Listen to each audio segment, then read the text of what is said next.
Alam niyo ba na mayroong ideal room temperature para makaranas ng isang mahimbing at masarap na pagtulog?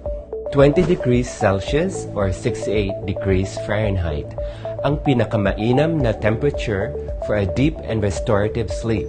Natural na bumababa ang core body temperature natin kapag natutulog.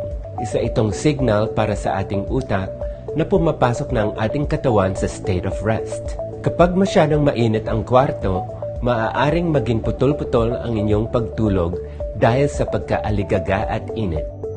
Ganoon din kapag sobrang lamig naman. Mahirap din makatulog ng maayos dahil sa muscle stiffness at discomfort, lalo na sa ating extremities gaya ng paa at kamay. Kaya naman tamang-tama lang ang 20 degrees Celsius. Hindi masyadong malamig, hindi rin masyadong mainit. Perfect temperature for that deep and restorative sleep. Laging tatandaan, magpakonsulta lamang sa mga eksperto tungkol sa inyong kalusugan. I'm Dr. Joel Lopez. Follow for more holistic health trivia dahil your health matters.